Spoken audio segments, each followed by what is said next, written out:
Everybody, it's Tuesday, and that means another episode of Tech Talk Live with Jiles McCoy. Today, I've got one of my old friends joining us. It's been a while, but I've got Steve Niemi from Pangea Audio joining us tonight. Steve, how are you, sir? How are Hey, things? Giles, I'm doing great. Good to see you again. Yeah, you too, man. It's been a couple of minutes since we got together. I guess it was almost a year ago this time that you were last on the show. That's correct. I mean, you and I have seen each other at events, Expona and Cedia, but haven't been online for a while. Right on. Well, let's go ahead and kick this show off. And today's show is all about um, accessories and vinyl and turntables and things that kind of make your environment better. But before we get super deep into that, let's talk a little bit about you and what you do, and then we can kind of segue off into some of these other things. So, obviously, you're with Pangea Audio, but might be a handful of folks that don't know who you are and what your company does. So could you tell us a little bit about it?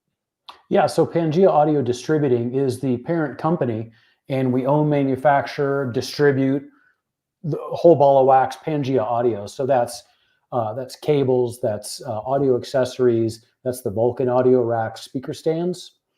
We also own, manufacture, distribute Record Doctor. So that's anything from cleaning accessories, which is going to be a topic for today, Yep. record cleaning machines. And then out of Germany, we import and distribute Vincent Audio, which is integrated amps, phono preamps, amplifiers, really good tube hybrids, of which you've actually reviewed. Absolutely. Yeah. And I want to talk a little bit more about that in depth down the line, because I really enjoyed that equipment. And I've had and continue to have people ask me about it. And they're like, what's the new thing? What's going on?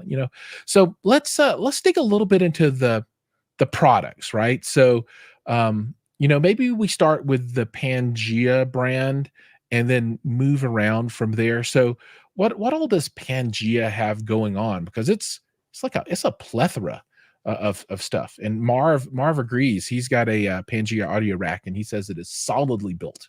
Oh, awesome. Thanks, Marv. Yeah, actually, that's probably one of the best places to start is our racks. Even though we started,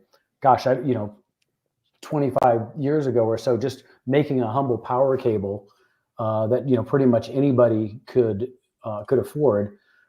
We have since moved into audio racks and basically hi-fi furniture. And what's nice about the racks and the stands is they're modular, they're expandable, so you can start with any rack. You can add LP storage, you can add shelves, you can change the post heights. We have up to five different colors to pick from. So this has been a real staple for us as we move and grow beyond just making cables and audio accessories. Yeah, I've got a Vulcan that I've had for a long time. It's really stood the test of time. It's in the black carbon fiber finish. Yeah. It makes my gear feel fast. I guess if you want a fast subwoofer, you can buy a stand from you that's carbon fiber and then set it on top. That probably makes it faster. I don't know. Even faster and louder. It goes to 11. I like it. That's right. Yeah.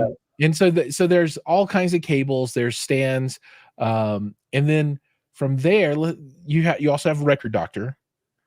Yeah, and Record Doctor, it's kind of exciting to talk to right now because we just launched a new Record Doctor product after 25 years of making LP vacuum machines that you manually turn the record. Late December, we actually launched our first fully motorized dual-sided machine. So tell people what that really means. So for the folks that aren't super deep into vinyl, what is a motorized versus non-motorized versus vacuum versus what are all these features about, and why would you want one rather than the other? Yeah, I mean, we talk about record cleaning in general. Like when I was a kid, high school, and even before, this is what we had to clean records with, right? You had the velvet brush that you went and bought from your Tower Records or Sam Goody or whatever. So now I would encourage anybody, who is into vinyl now is to go buy a couple different brushes. They're super affordable. There's some great ones. There's some really expensive ones, some anti-static brushes. At the very least, I would start with a brush, microfiber towel. And if you want, some fluid, that's great as well to do a wet bath. Spin Clean, which we don't make or distribute, but they make a great product, and it's just basically a little bath. And you just turn your LP in the back. Oh, and it kind of goes through the bottom. Goes through the bottom. Right. It's a great product. It's made in the U.S. And really nice people at Spin Clean. So that's a great place to start for record cleaning. Kind of the next step up from what we're talking about now. We're working our way up. Would be a vacuum-based machine, and I'll just pull the Record Doctor over and adjust the camera. So basically, a record vacuum uses either an upper swing arm like this to come down and vacuum the record from the top. Our Record Doctor 5 and 6 just used a lower slot vacuum. Right on. So the idea is, if you do a bath with your record like that, or you put the record on the spindle here and you apply fluid and you get it wet, okay, great, you've got fluid in there. Now it's mixing with the dirt, but what happens to that dirt? You don't want to leave it on the record, right? Yeah, it's not going to evaporate off, right? Right, it's just going to dry and deepen the grooves. So what you would do you would Record Doctor 10, for example, put on your clamp, which completely protects the label, by the way. We have a hey from Brooklyn. What's up, Brooklyn? Adam in Brooklyn. And then you can just turn the motor on. It starts to spin. And I'm not going to turn on the vacuum just for the sake of it's a vacuum. And then the arm would come down, and now it's actually extracting the fluid, the dirt, the dust, everything from the top and the bottom at the same time. Okay, right on. So this one, both sides simultaneously motorized, so that you're not. So did the old versions? Did you just spin it with your finger on the top, or did it have a crank or something? How did that work? We still make those too. We still make the 5 and the 6, which are manual machines. What you would do, instead of having the motor turn for you, you would just turn the clamp yourself, and it would vacuum from the underside as you turned it manually. Okay, that makes sense. Right on. So this for me would be a huge step up. Right? Just so is it a timer? So like you push a button and it automatically does it for so many rotations or 30 seconds, or how do you know how long you need to vacuum for? Really, it just takes about 2 rotations, and it's bi-directional. So you would just go forward for about two rotations. Okay. And then if you want, you can reverse it. So it's really about 20 to 30 seconds, and you won't see any fluid. The record will be completely dry. Oh, nice. Right on. That's super cool. I like it. One of the challenges we had to overcome with the early machines in testing was, once you turn on the vacuum and then this arm comes down and you're applying suction from the top and the bottom, kind of created this clamping action. Absolutely, yeah. And the original motors, when we were doing testing, weren't strong enough. It's a direct drive motor, but they weren't strong enough to overcome that clamp, that suction. Right. So we had to go back to the drawing board. And so this is the same super compact cabinet that we use, if anybody knows the Record Doctor 6 or 5. So this is the world's smallest dual-sided motorized machine. Yeah, HiFi Haven says it's a nice looking machine. Yeah, thanks. And this is carbon fiber. I'll pull up the one that is in gloss black, which is basically, if you're familiar with any of the gloss black bookshelf speakers that are out there. Sure. It's, basically it's going to be that same kind of high gloss, really nice looking finish, which I'll pull that up here. Right on. Here we go. And oh yeah, that's nice. Black. Looks very classy. Yeah, like, so these just started shipping. Here, I've showed this photo so you can see the lower vacuum slot, and then the hole for the arm, and then the lower platter, which actually holds and spins the record for you. So these are in stock. They started shipping worldwide, very end of 2023. MSRP is $599. So not only is it the smallest and the most powerful, it's also one of the most affordable dual-sided powered machines that are out there. Awesome. And for folks that are just joining us, I've got Steve Niemi from Pangea Audio with me tonight. And right now we're talking about the different product lines that his company carries.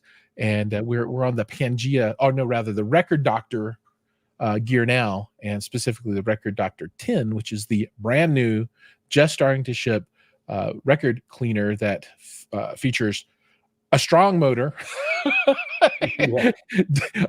and a motor and double-sided vacuum, which is pretty cool. All right. Um, so beyond the Record Doctor, one brand that I really like is Vincent Audio, right? So can you dig a little bit deeper into what's going on with Vincent? Yeah, so we have been Vincent's exclusive distributor here in the US for, gosh, 15 years, something like that. Really, really nice company, good people to deal with. Do all their engineering and design in Germany, Black Forest area. And Right. they do anything from a very affordable solid state phono preamp, two-piece phono preamp for $300 up to some uber expensive preamps, mono blocks, things like that. Okay. And yeah, gosh, if I remember correctly, I can't remember the model number, but it was a preamp amp combo, so two pieces, and I think it was hybrid tube. Now I hear through the grapevine that there's new stuff on the way There from is, Vincent. yeah, yeah. So So Vincent just released their newest phono preamp, the Satt T7 Mark, and I'll go ahead and I'll pull that screen up. sure. Yeah, while you're doing that, for folks that are out on Instagram, if you'd like to join in and join the conversation, it's a little bit easier to deal with comments here on the YouTube side. So you can find me on YouTube at Jiles McCoy, and feel free to join in over here and drop your questions in and chat over here as much as you'd like. Love to have you on this side. Hey, and V13 Audio commented, this is a great comment. Ultrasonic gets the records the cleanest, but it's a pain to dry. Absolutely. And in fact, you'll find a lot of people using ultrasonic for the cleaning, the extraction, getting the dirt out, and then a record doctor to vacuum dry and extract those last bits of dirt. So that would be like a 2-level clean on your albums. Yeah, what a great Now, way to go. so, I talk to people and, this is outside of the audiophile kind of community. And, I'll say, hey, do you clean your records? And they're like, no, records never get dirty. What are you talking about there? But the fact of the matter is they really do get pretty gunky. And so how much do you think that kind of dirt impacts the sound from an album? Oh, it's well, not only the sound. I mean, just think of the wear and the tear on your stylus, Right. and the clicks and the pops. And I know there's been software to actually add the clicks and the pops back in and things like that. But for me, it's always driven me crazy.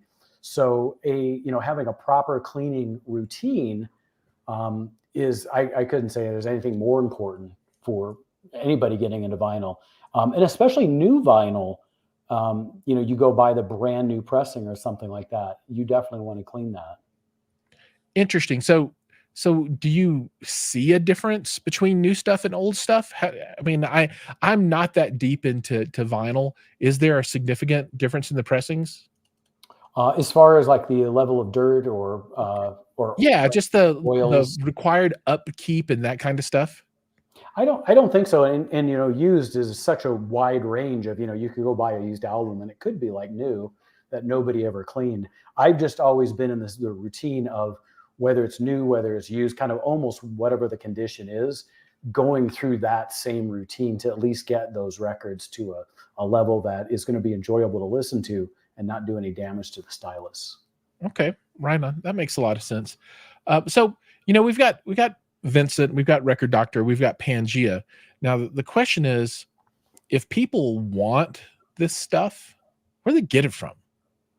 Yeah, that's a good question. So we do have a dealer locator on our website, and we have a handful of dealers, and do a lot of business with brick and mortar. Sorry, that might be a little hard to see, but they can go to the PangeaAudio.com website right now and see the listing of the dealers in the U.S. Scroll down a little further. If you're outside of the U.S., we have distributors around the world. Awesome, very cool. And another thing, and I mentioned this because you're pretty prolific in this area, is folks want to see this and they don't necessarily have a local dealer.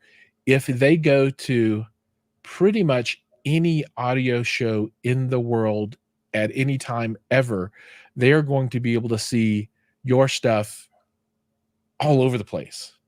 Yeah. It's pretty cool. So, um, do you anticipate having much of a presence at Expona that's coming up in, I guess, April of this year? We're already in the exhibitor guide. We'll be down in the ballrooms again. We'll be up on the 4th floor in the same room, and you'll find us scattered throughout the 7th and the 8th floor. We will have Record Doctor 10, and we're talking about whether that's going to be downstairs, in the ballroom area, or up in the, might be in both. So yeah, if you do come out to, we just did Florida for the first time. We're not going to be at the Dallas show, but I just found out we're going to have audio racks at the Dallas show. Oh, nice. Yeah, which is coming up, I think, in early next month. Expona, we will have be co-exhibiting actually in Munich with Vincent Audio again this year. So we'll have a booth Nice. at the Munich show. So you'll be able to come and see what we're going to talk about, the new Vincent product they'll be debuting there, as well as some of the things we'll have there. We'll have Record Doctor 10, of course. Okay, awesome, cool. All right, now we're going to jump over to kind of a broad general topic here in just a second. Is there anything else that you want to cover off on any of your brands, anything new, anything old, or anything that you'd want to bring to people's attention? Let's talk real quick about the new Vincent preamp. Yes, let's do it. So let me pull that up. So we just introduced the Satt T7 Mark, which was just adding Bluetooth to one of their best-selling, built in Germany, right? Preamps. I'm trying to talk and share the screen at the same time. No, I know. It's kind of like playing drums when you're not a drum player. You're like, okay, I've got to do something everywhere. Yeah. So this is the Satt T7. Sorry, it's a kind of small. So this is their top of the line preamp, digital inputs, analog inputs, and then they added a Bluetooth receiver. Bluetooth receiver only turns on when you select Bluetooth. So great preamp.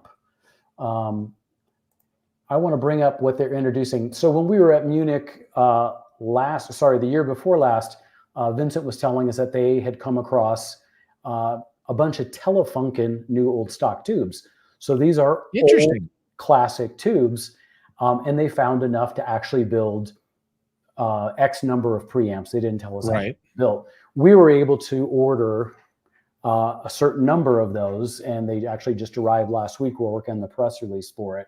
So they actually redesigned the Satt T7 Mark around these Telefunken tubes. And the name is just awesome. Yeah, Telefunken. Telefunken. I love it. If I'm going to have hi-fi, I want it to be Telefunken HiFi. Yeah. That's awesome.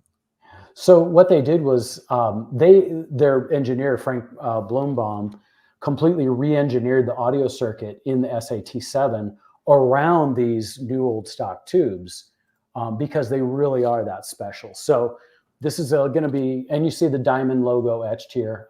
Yeah, it's a really good looking piece of equipment. I love the design aesthetic for the Vincent gear. Yeah, I snapped this on my, this was in the Munich booth just this past May on a Pangea rack. So the these carbon fiber version, everyone, which is the best version. That's right. That's right. So these retail will be $39.90. So call it $4,000. And it's basically going to be, once they're sold out in the US, they're sold out, probably not to be seen again. Because I don't know how many crates of Telefunken tubes they're going to come across. I guess you don't find those falling off the truck every day. Yeah. And it will be available in black or silver. We only had black in the booth. That was a non-functioning pre-production prototype. So one day I'm going to do a complete show on black versus silver high-end audio equipment. What's best?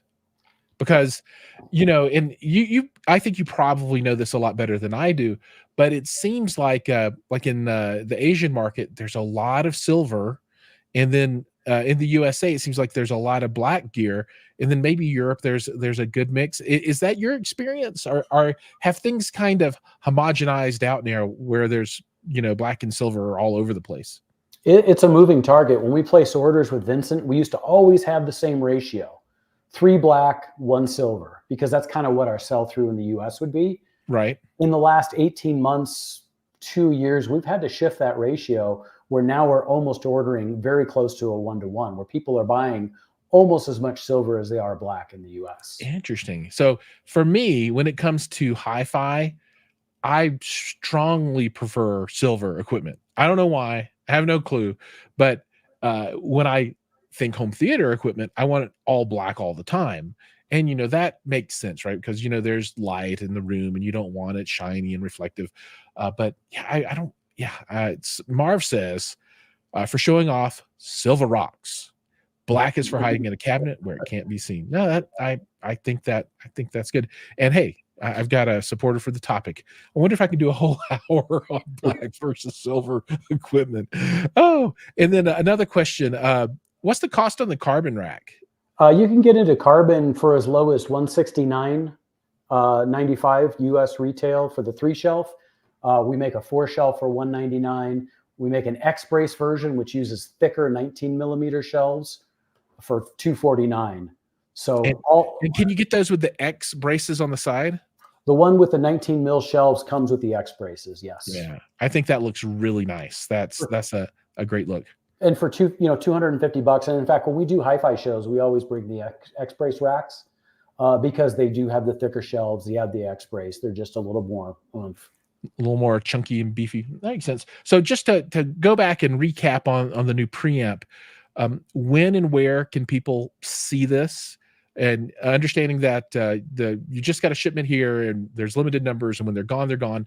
But are there going to, since there's such a limited number, is it going to be just a order only kind of situation, or will they be at our dealers, or how's that going to work? Yeah, so we have a couple dealers that have them on pre-order for demo. We haven't shipped them out yet. We'll be sending the press release out next week. Anybody that's interested, I would say just call the Pangea Audio phone number, and we'll let you know what part of the country you can go and demo and debut those. Yeah. And so V13, he or she brings up a really good point. Everything you guys do is really good quality, but beyond that, it's a good value too. Even the Vincent gear, that preamp at $4,000 is, I don't want to call it a steal, but that's economical, right? When you get up into that kind of equipment. Yeah. And, Marv says, I can't even build a DIY rack for that. So, that's, it is really, really good quality for money and a good deal. I mean, if anybody wanted to get into hi-fi, I mean, get a Vulcan and, get a preamp and an amplifier and a phono stage from Vincent. And really, now, I don't think you sell Vincent CD players in the USA. Do you? We did up until about 4 years ago. Just as, CD players, maybe 5 years ago, CD players have started dropping off quick enough for us. Yeah. They started picking up again, and we've had requests for the Vincent CD players, but we have to bring X number in, and we have to bring in parts, and we have to bring in. Oh, sure. Yeah. It's a whole thing. Yeah. Oh, the whole thing. So economically, we just wouldn't sell enough of them to have it make economical sense. As much as I would love to have one myself, I don't even have one. Right on. So I think what I'm getting at though is, outside of the speakers and the sources, they can build an entire system out of gear that you sell. Does that sound right? Yeah, absolutely. That's really cool. All right. Okay, we're gonna move on. We're about 25 minutes in. We're gonna move into segment number 2 of the show. And this is where we ask a question that everyone wants to know the answer to. And today's question is, what are some of the must-have accessories for a vinyl/turntable setup? And I want to talk through this kind of soup to nuts, right? So if we take a step back and we look at the environment, what are all the things that you might think of? And I think maybe first let's start with the rack, right? So, obviously there are different kind of racks that you can get, but what do you think about rack feet? Anything you can do with a turntable to decouple it from the room is a big improvement. So there's a company that makes platforms to help with that. Feet, we make sorbothane feet. We make them, out of sorbagel in Ohio. Right. Even something basic like that, even a $30 or $40 accessory can make a huge difference. Something that we introduced almost 2 years ago, and then we actually just came out with a Mark II, is a wall mount shelf. Yeah, I was Uh, looking at this earlier today. It's pretty cool. yeah, so this is our Mark II version. We added a small gusset to kind of increase the weight capacity. Um, when I was doing research for this at the Munich show, I think 4 years ago, I was looking at the European versions. A, they were really expensive, and B, 16-inch studs on center don't exist in their mind, right? That's Right. an American thing. So when we designed this around how can we optimize it for Europe, which was pretty easy, but then make it easy to use for us Americans with our 12 or 16-inch stud spacing. So you've got the slots spaced perfectly. You can adjust it after the fact. But what we've been hearing with people who have been selling this over the last couple of years, and there was just a video review on it, is the improved sound quality by getting your turntable disconnected from the room, from the vibe. I mean, when I was a kid and I had it up on my dresser, it was so when my brother walked down the hallway, the needle wouldn't skip all over, Oh, right? sure. Yeah, yeah. Boom, boom, boom, Right. boom. This Yeah. would have been a great solution that wasn't available to me. But now, not only is it a practical solution, there's a pretty significant sonic upgrade. Interesting. Right on. So, I've also seen like some companies will put, like absorption in the shelves in a rack too. So I know that exists. And then there's also feet that you can put on the bottom of the turntable itself. Does it make sense to do all of those things, or does it just turn into like an accordion at that point? You know? Yeah, there's certainly where you get to a point of overkill. I would pick a product. We don't like the isoacoustics. If you look at anything from isoacoustics, their feet, their platforms, they're fantastic, and they live in both the pro world and the home audio market. Sure. It's not terribly expensive, but we partnered with them at a few shows where we'd actually do A/B comparisons with their feet in place and without, with their platforms in place and without. And hands down, their stuff works. Okay. Right on. Very cool. Okay. So once we move away from feet and decoupling technology, let's talk a little bit about, I'm just trying to think through what might be next. So I guess coming from the outside world, maybe we talk a little bit about cabling, right? And there are different kind of upgrades that you can go through, and you can do all of your kind of connectivity cables, and that would be RCA kind of stuff. And I so what all would you want to look at to as upgrade paths for accessorizing cabling on a turntable? What are going to be the pieces there that people would want to look at? Yeah, well, we make a couple phono cables, but I would say this for anybody buying the turntable, whether it's their first project or Techniques, they always come with the little black phono cable that's in the box. And I'm glad you mentioned that, because that's probably one of the easiest, most affordable upgrade paths for anybody to take. Okay. It just needs to be either a pair of RCA cables with a separate ground tails, because you want to Mhm. ground your turntable to whatever is doing your phono preamping for you, or you can buy one with an integrated ground tail. Okay. And I'm glad you bring that up, because that is, for $50 or $100, you can get into a very nice, significant sonic upgrade just with that one cable. Right on. And let's see, other things that you can do on the cable side, you can buy chunkier, beefier, better looking power cables as well. That's a good one. I'm trying to think. There, the cable that we talked about already would get you connected from your record player down to, like a phono stage. Um, maybe, and then I don't know if there's any kind of cabling inside of a record player that people would upgrade. I think that might, like the connectivity between the stylus back into the tone arm. That's probably more of an aggressive kind of customization that wouldn't really be off of the kind of off the rack kind of stuff. Um, let's talk a little bit about styluses, because you can, have a record player and then buy, one of a bunch of different styli out Mhm. there. Any thoughts around that kind of upgrade? I can talk more about stylus care than I can about your upgrade path, because when you get in the upgrade path of stylus and cartridges, and you're talking about the cabling inside the head shell leads, Right. things like that, that's a whole. I mean, that could be a whole nother topic right there. That's another 2-hour episode. Yeah, but for stylus cleaning, you could do something as simple. I haven't tried it. but a Mr. Clean Magic eraser. You just touch your stylus on the little Mr. Clean Magic eraser. Uh-huh. I've never tried it. I can't necessarily recommend it. I do see a lot of people doing it. I would recommend one of the gel solutions. We don't make one. We probably should.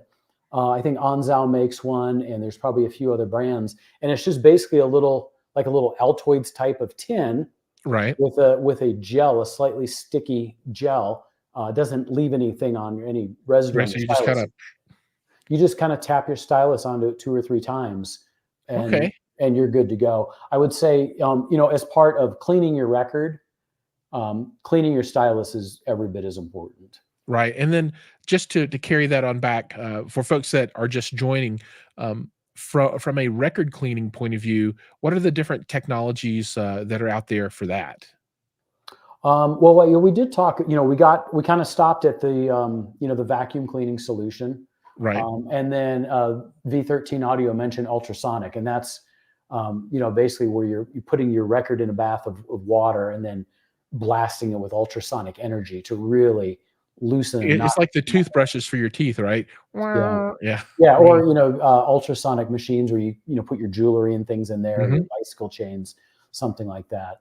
And there's also fully automatic machines where you basically just put the record in and it does everything. Wash, dry, ultrasonic, all of that. Right on. Um, And from but your point of view, the Record Doctor 10 is the new model from Pangea, right? Or from right, Record Doctor? yeah. Okay. So Record Doctor 10, and for us, that's really the pinnacle. But it's at $600, whereas a good ultrasonic machine, you're probably starting in the $2,500 range Okay. and That's going up from significantly there. different. Yeah, that's a lot different. Mhm. All right, so let's now we've talked about racks and feet, and we've talked about cabling, cleaning. Now let's talk about the interface between the record and the record player, right? So you can buy different kinds of I don't know what the right mats is the right term, and then Mhm. you can also buy different types of record weights, right, that go on top. So what are the functions of those devices, and why might you want different ones or better ones for your environment? Yeah, you can start with even a platter upgrade. Some of the more entry Okay, level yeah, tables might start with a steel platter, and you can do an acrylic upgrade. So you actually have an acrylic platter. From there, you have a lot of mat options, anywhere from basic rubber to cork. There's a lot of very good anti-static mats that are out there. So you interesting. could Okay, actually put those down. So not only do they help with isolating the record from the platter, but anti-static. right. And then as far as weights go, you could do a weight if your turntable allows. A lot of the turntable manufacturers don't want a lot of weight on top because that weight then carries Right. through the bearing. So you could do something like a lightweight clamp. So Okay. this actually clamp actually goes in and bites down on the spindle. And And then then, you twist the top down on it? yeah, you just Yeah. twist the top down, and it just bites into the spindle and helps hold that record flat. It won't necessarily a weight or clamp from anybody won't necessarily get rid of big warps or things like that, but it really does help stabilize and couple that vinyl to the platter. Okay, awesome. I think we are reaching my limit of vinyl accessory knowledge. Anything else out there that you would recommend that people look into? Did we miss any major categories of accessories for record players? Vinyl sleeves. I saw someone in the Oh, comments that's right. earlier mention something about vinyl sleeves. I would say like the MoFi anti-static vinyl sleeves. I don't think they're paper. I think they're more of a plasticky side. I don't know what they're made out of, but they're really good. So if you do have vinyl that you really care about, I would say spend $20 or $30 on one of those 10 or 12 packs of the better anti-static sleeves. Makes I can sense. vouch for the MoFi ones, and people probably in the comments have other ones as well. I would say that's kind of the last step, because once you have everything clean, the record, your stylus, everything, you want to take care of those albums. Yeah, that makes a lot of sense, and I I would assume that if you've got everything in a nice sleeve and packaged up, that'll limit the amount of dust that gets to the record, so that'll help cut down on, the cleaning that's needed, and when you do clean, it'll be even cleaner because there's less material to remove. So that all makes a lot of sense. Just a couple of comments.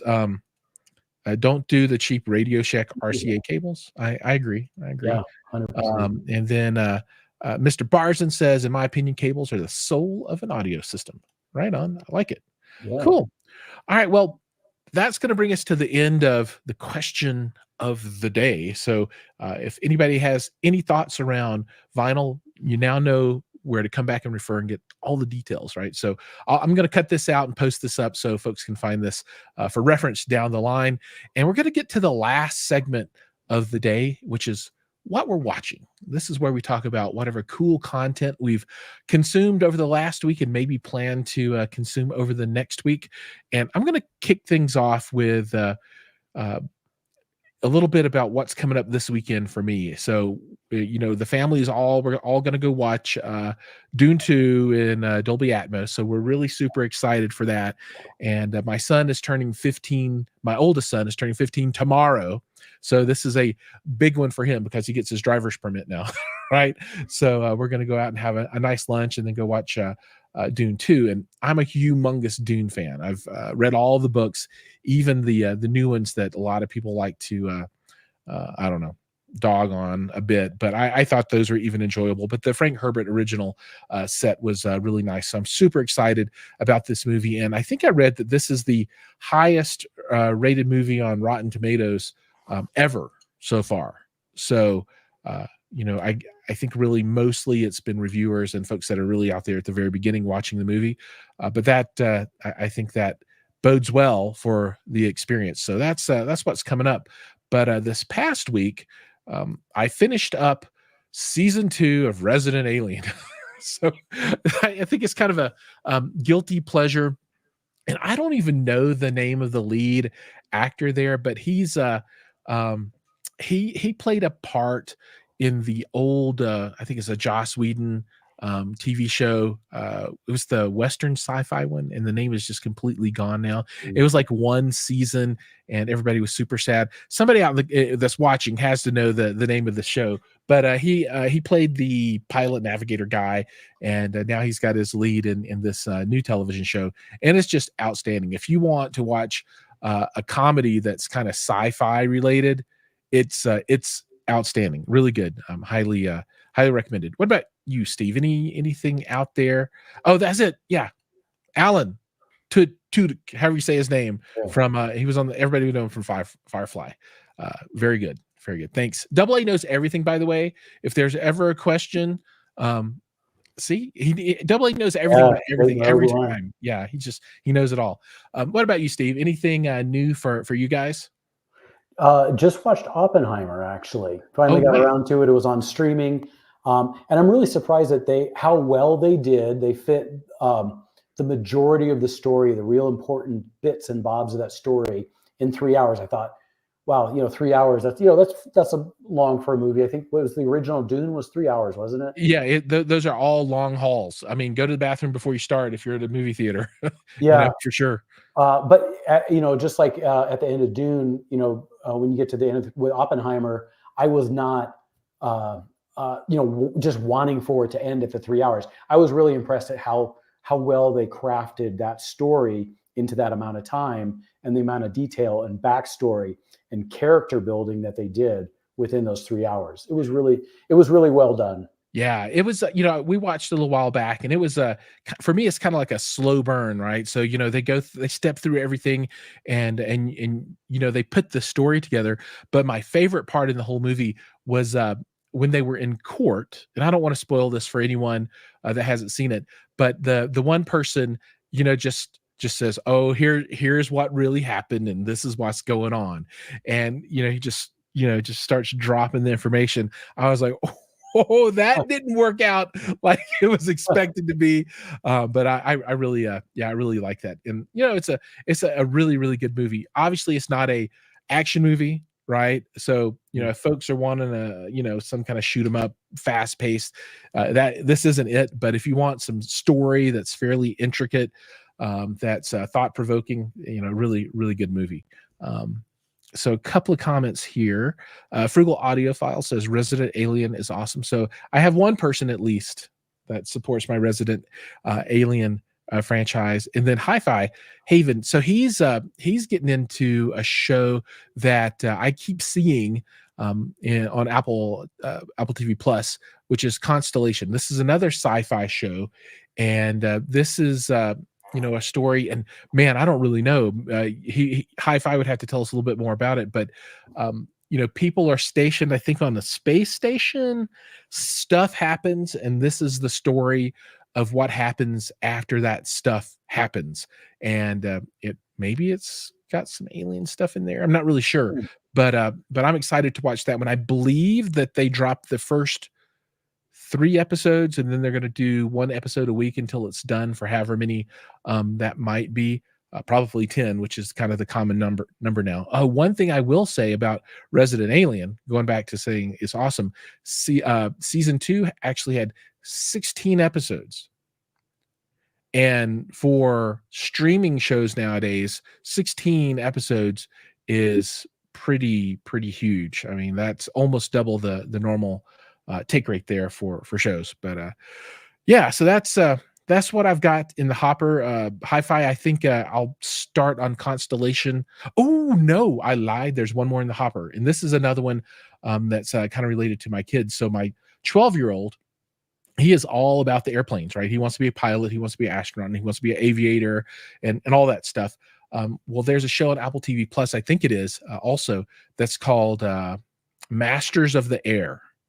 And have you heard of that one? So it's a World War II.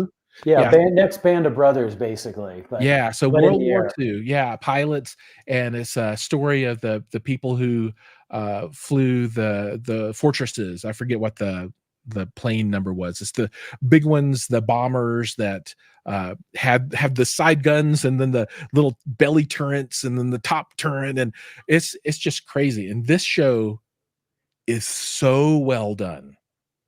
I mean, it is amazing. You're watching this thing and you're like, how do they get 50 of these planes that don't exist anymore? It's all CGI or whatever, but it looks really good. And then they'll have these planes on the ground that they're hopping out of and in of. So it's got to be a practical prop, like a real prop, and they just look out amazing. It's crazy. But we are, I think, 3 episodes in right now. And I think we're just starting the 4th one. We watch like half an episode at a time, so it'll take us a while to get through them. But really good, really good show. Highly recommended. All right, folks, that is going to bring us to the end. Yes, Hi-Fi Haven, you do have to check it out. It's really good, and we know you got the channel, so yeah, watch it. That's going to bring us to the end of the show for this evening.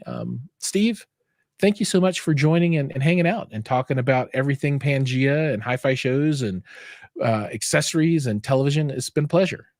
Same here, Giles. Appreciate it. I will see you in Chicago in a couple of months. Yeah, it's not long now. Hopefully there'll be other people out there that plan to be at Exponent. If you're going to be there, let me know. I'd love to get together with everybody and hang out and chit chat and whatnot. I'll be floating around, but if any of you folks are going to be there, let me know, and we'll make a point to get together.